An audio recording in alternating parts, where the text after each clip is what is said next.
This to make it 28-3. Arthur Blank loving it. Up by 25. Toss to White. He's in. What a comeback.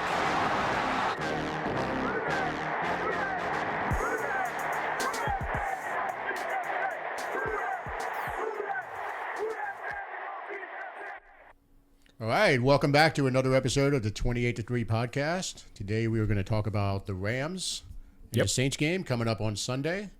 Give our thoughts, predictions, and then we'll wrap it up with Corey's Lock of the Week. Brought to you by the Norton Leatherman Spine Center of Louisville, Kentucky. It's been, over a week since we've done a prediction, so back on the horse on that one. I hope you're bringing the heat. You're 0 for... What's 5. I'm 0 for 5? I'm bringing something. I'm bringing the try to get it right heat. So, call it heat, call it, I don't know, call whatever you want. We're just trying to get a lock. Maybe you should fire your coach. We're trying to like lock the Saints a did. lock. If I had a coach, he would be very much on the hot seat. There we go. Right now. There we go. But, yeah, we've had the bye week, and we got to, it's a team with a losing record since they lost to the Eagles, but it's, kind of, I don't know if formidable is the right word, but the Rams bring, I think, a tough matchup. They do. I think with that, let's go ahead and kick it over to Nick. Actually, you want to give us the standings right now before you go off on your predictions? Sure. Our standings? 9 for me, 8 for Max, 4 for Corey. 4. Yeah. Creeping up. Hey. Look out. He's coming. Objects He's hot on the trail. Objects and mirror closer than they appear. There we go. Yeah. It's 11 weeks of 3 picks a week, so out of 33... Wow. 99 between the three of us. You're doing it again. 21 points out of 99 Just about 21.5%. I think that's pretty good. Yeah, that's yeah. Yeah, you can call it. It's something. It's something. Yeah, it's not good. Why don't you go ahead and get us turned around? Nick always brings us back down to reality when we're kind of riffing and I was feeling good, man. And then Nick's like, but we should not be feeling good about Nick's this. like, point of order. If we look at these numbers, I just don't like to see y'all happy. That's all. Clearly. Yeah. Well, good job. But back to what Corey said about the Rams. I think formidable is fair because the majority of their record being where it's at was early in the season, with both receivers banged up, figuring out a bunch of rookies that are involved now that are playing very well, especially on the defensive side with the 2 Florida State boys kind of honestly might be the 2 best defensive players picked in the draft potentially. It's between them and the Phillies 2 corners. For what they've done for their team. Right. Like, impact specific. The Rams had a huge hole there, and they're much, much better. Now, the Eagles are the Eagles. I will say I did watch the game with the Eagles, and they were halfway through that game, they were hanging in. They weren't stopping Saquon, but they were kind of hanging in, not allowing any big plays.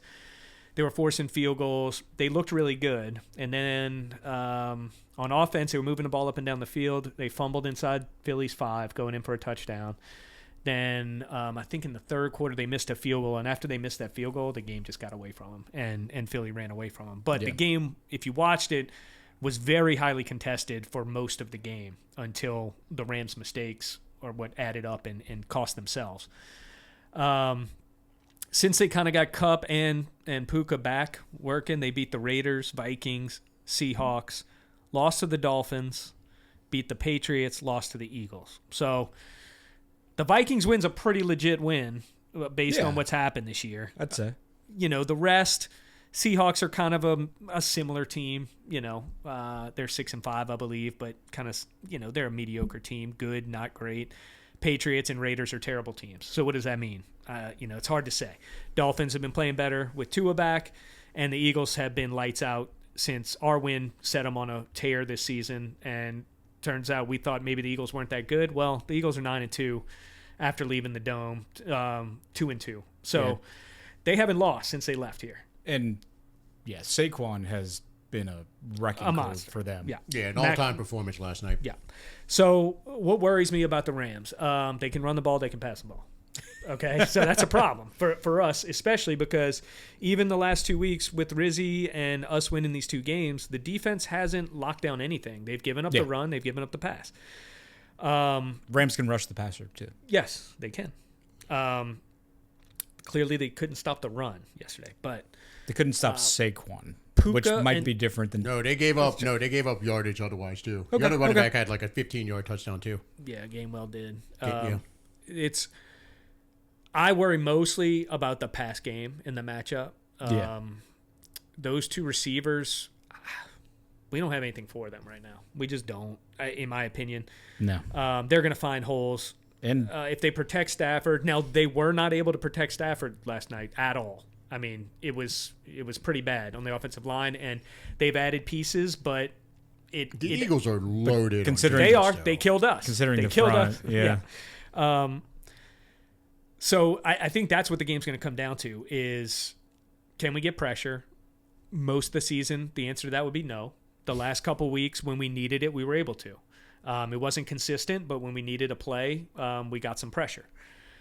The Atlanta game with the sack, and then we've oddly gotten more pressure. I say oddly because I was surprised by it, but like since DA has left, since they've made the change to The changes to the coaching. Brian yeah. Young at the D line, Joe Woods calling the defense, the pressure has looked more it's looked better. consistent. But Yeah. the secondaries looked way worse. So it's trade-off. and the personnel's worse too. So Yeah, it is. We traded our best guy, but he still hadn't played, right? Did he play this week? No, he hasn't. He He's not. hasn't played So yet. he hasn't played, so we wouldn't have had him anyway. So, like I kind of went back and forth on this. Offensively, I think we'll probably be okay. I think we'll be able to run it on them. Yeah. I think we'll hold the ball a lot. So I'm expecting a close one. Both seasons obviously on the line. I'm going to take the Rams in a very close one, 23-20. I could see us winning this game. And I think it's going to be tightly contested, but I think in the end our defense is not going to be able to hold up. I think theirs will make a play or two, and ours probably won't this game. What'd you say their score? 23-20. 23-20. Yeah. I think AK gets a ton of carries, especially. I mean, if you watch the film from this week, you know we should be coming out with a running first approach again, especially with our skill players being what they are everywhere else. So it's an AK game for us to win. I think he needs to have one of those monster 150. Yeah. So I'm going to predict over 100 total. I'm hoping he scores. Are you predicting him as the MVP? It sounds like. Yes, he's the MVP for us. Either way, win or lose, I think he's going to be the feature. And Taysom might get another huge game with a week off. We could expect him to get a bunch of touches again. It seems like the way we've been going, it's like it's either AK or Taysom, and it's hard to predict which one's going to be the everyman, all everything type player for that particular game. You'd love to see us use them both because they are different. I mean, when you got the Very hammer, complementary styles. yeah, Yes. they could work together great if Taysom can keep taking that number of reps. I mean, that's a lot for a guy his age, but we'll see what happens. On defense, I'm gonna say,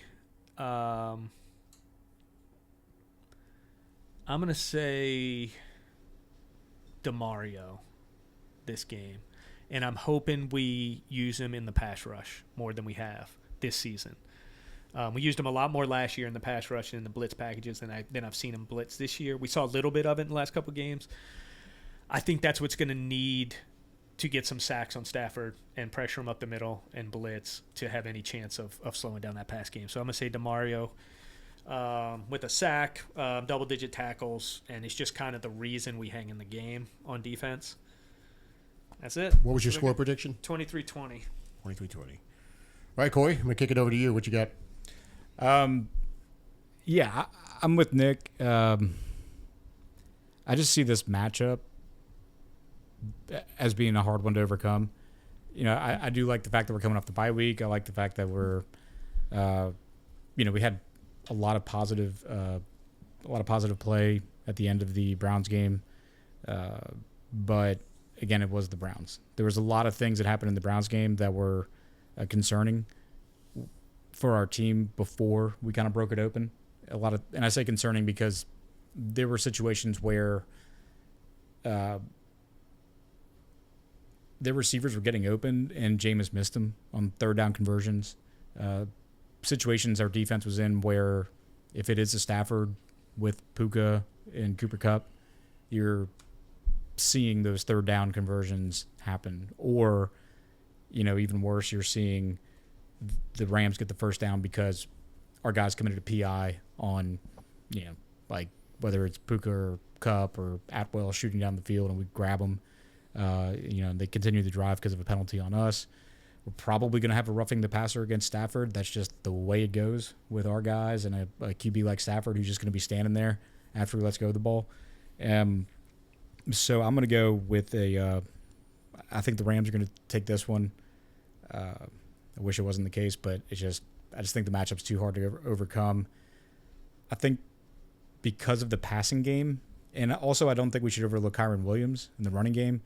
There's an argument to be made that if the Browns had a better running back, Chubb got some decent carries at points, but I think Kyren Williams is one of those running backs that's tough for us to match up with where, he's good at the backfield, he's quick, shifty.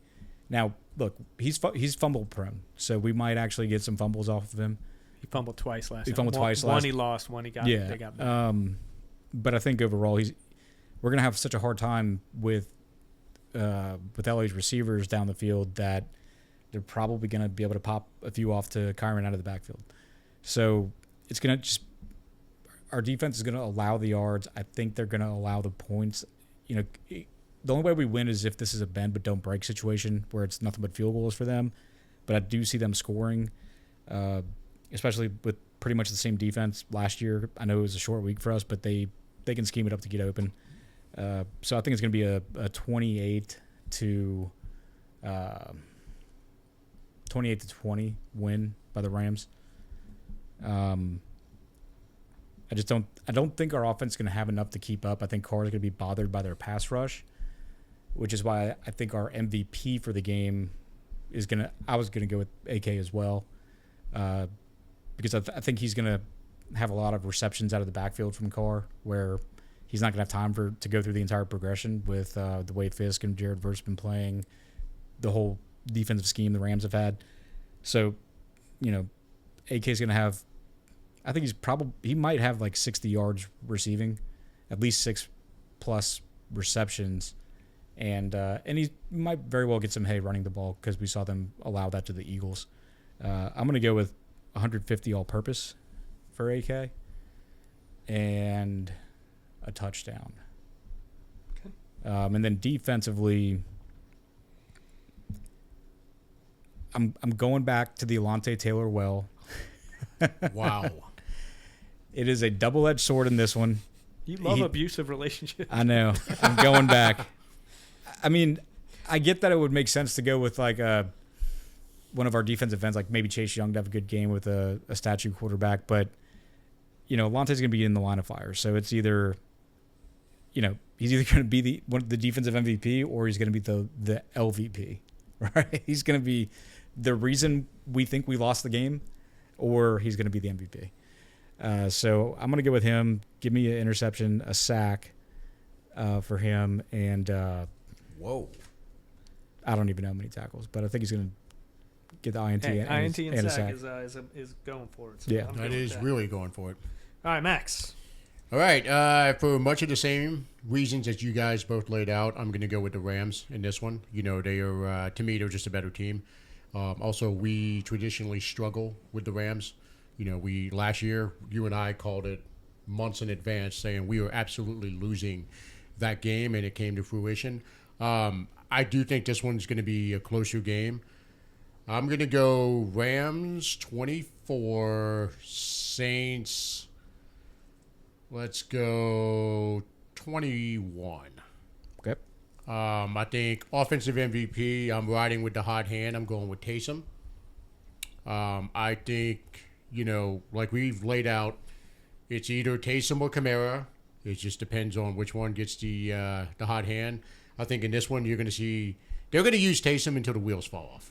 We're in desperation mode at this point in the season. Sure. I think if the current coaching staff structure had been in place at the beginning of the season, I think Taysom would have been featured a lot more than he was. So it's just a matter of whether or not he can hold up. We got the full range of the Taysom experience 2 weeks ago against the Browns. We got to see the interception on a horrifically underthrown pass. We also got to see him fumble in the red zone, but we also saw 3 touchdowns rushing and just some amazing plays otherwise. He also had a 40-yard kick return. So I feel like they're going to keep using Taysom. They know we have to slow the game down as much as possible. We just don't have receiving weapons otherwise. So I think Taysom gets at least 1 touchdown. I'm going to say right around 100 yards, total yards. But I just think he's going to impact the game in a multiple different ways. I think you'll see him with another kick return. He might have another 40-yard kick return. He's probably going to complete a few passes. He's going to catch a few balls. So I think Taysom, call it 100 all-purpose yards. You know what? Call it 2 touchdowns. Screw it. We're going to give him 2. And I think Kamara gets the other one. Defense, I'm going with Brian Brzee. I think, he had a good game last week against the Browns. I think I'm going to ride. We picked him as MVP last week. Yeah. I'm gonna ride with the hot hand on offense and defense. I think Brzee is going to give the Rams offensive line, the interior offensive line, some trouble. I know Corey mentioned the fumble issues that Williams has had. I think Brzee is going to punch one out. I think so. We get a forced fumble, and then we're also going to get a sack. So I think the game is going to be closer than the last one was. I think it's going to come down to the last couple minutes in the fourth quarter. I just don't trust our cornerbacks. Your MVP pick, Alontae Taylor, I don't trust him at all at this point. I trust Kool-Aid a little bit more right now than Alontae. Alontae has just been, what's the old expression, feast or famine? He's been famine or famine recently. So since he's been pushed back to the outside. So I don't believe in our cornerbacks enough right now to keep up with Puca and Kupp. You saw it at the end of the game against the Eagles. Stafford, that last touchdown he threw, it was just, that's what they can do. They can strike quick, and those 2 receivers are just... Yeah, and that arm makes anything possible. Those 2 receivers are they look like man amongst boys when they're playing. They're like robotic in their routes, but in the best way. They're so precise. They're so precise, and they have strong hands. They're quick. They don't drop anything. Yeah. So, I got to go Rams in this one, and Taysom and Brzee as the MVPs. Yeah. To back up on Corey real quick before we get into the lock of the week. That's pretty good. That's good. You got to say that with a little more testosterone there, buddy. Well, when he starts getting them right, we'll get some testosterone injected into it. Maybe if I don't get these, we can let Nick do it next week. There we go. That was a good dress rehearsal. No, this was specifically, this is your thing. I'm kidding. Kyren, going back to the run game, Kyren, over the last 2 seasons, 2nd yards per game rushing. He's a good running back. To Saquon. Really good. Only to Saquon. Yeah. And 2nd in rushing touchdowns only to Derrick Henry. Yeah, So I think he goes a little under the radar. He does. They can run it. They can throw it. So he's tough. This is tough. Yeah. Okay. And now. So who is our sponsor here, Nick? The Norton Leatherman Spine Institute in Louisville, Kentucky. All right. Locks of the week brought to you by our friend Paul Celestri, but y'all stay right where you are. We're gonna get into it, okay? Let's do it. Here we go. All right.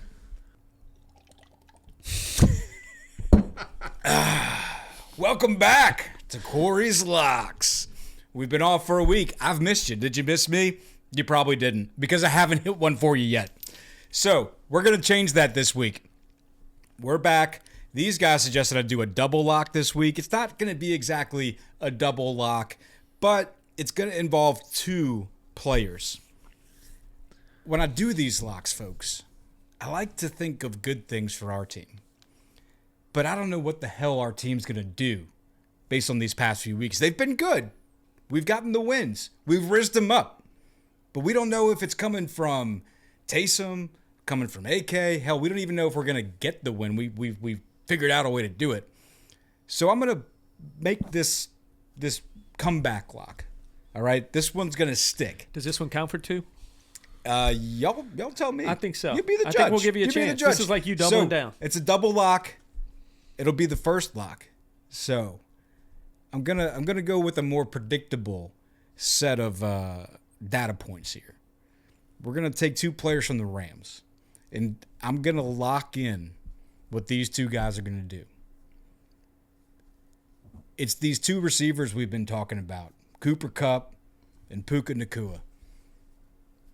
The Kupp is runneth over every time Kupp gets on the field. Nakua's just being a beast. And I can't really predict that they're both going to have 100 yards.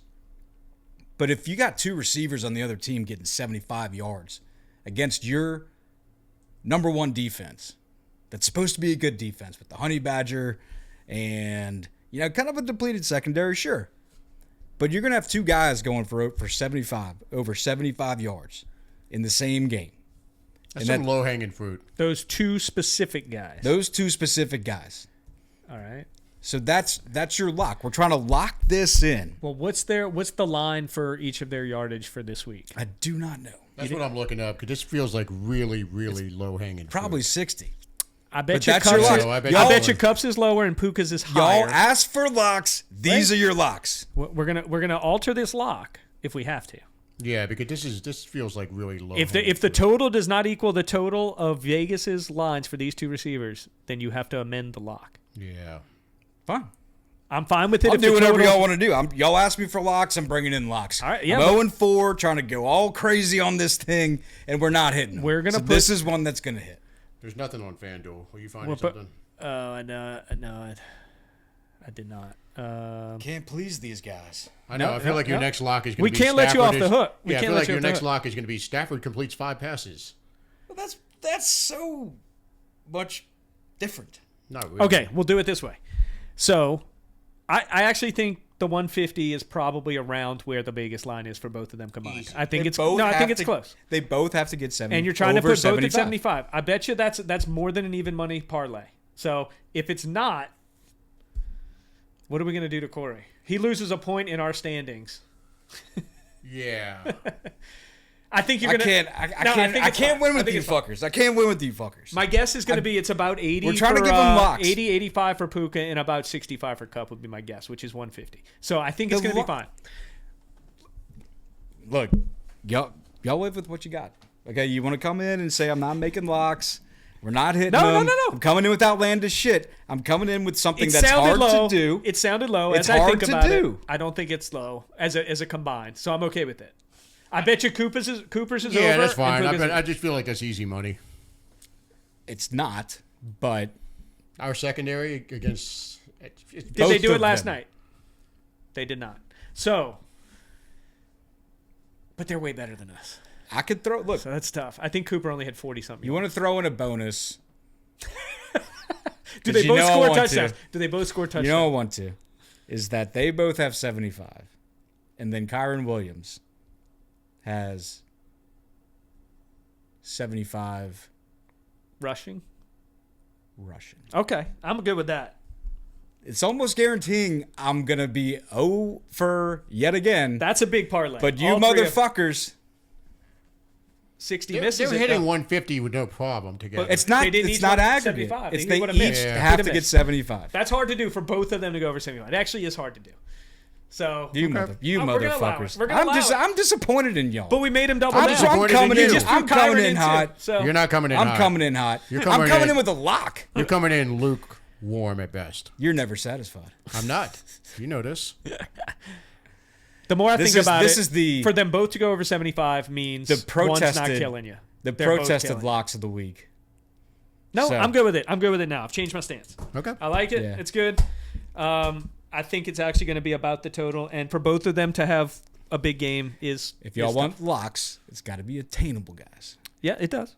I'm okay with it. If y'all want hot takes, I got hot takes. It sounded low because you You know know why I it got sounded hot low. takes. You kind of sold it at 100, even though you Oh, said I- I'm not they- going to say it's 100. But Yeah, then, I think that's what it is. then I wanted You got 100. my hopes up, and I'm like, oh, hey, I like this one. Okay. But then when you backtrack 'Cause to 75, I think was it's like, fair. I think it's fair. My All right. thresholds have been too high. Like, I'm gonna scratch out Who was Kyren. it? I'm gonna scratch out Kyren. 75. I'm good with it. Let's see it. all It's a right, I'll double defer, lock. I'll Yeah. defer to you on that one. It's a double lock. Okay, fine. You're good with it. I'm good with it. there you go. Anything else to add? Not after that bullshit. You know what it might be? It might be the sunglasses. You need something with a little more pop. some gold frames. What are those ones the kids are wearing? The Mahomes ones? You need some of those. You need Almost, a grill. almost bought some. You need some of They those. were What do they selling call some- those? They were selling some Saints ones at Rouse's. At the Rouse's. The Saints ones, like the When you picked up like the big ones? your cheese How did you board, not why did buy you get They're them? $20. That's like 5 bags of cheese. Colby Jack. Speaking of, in the next few weeks, we'll be revisiting that. Now, charcuterie. that's a lock. Yeah, that's a lock. That is a lock. Corey getting bag cheese. That's a lock. That is a lock. Anyway, we'll go ahead and wrap this one up. Thank you for listening to this episode of the 28-3 podcast. Who dat? Who dat? What a comeback!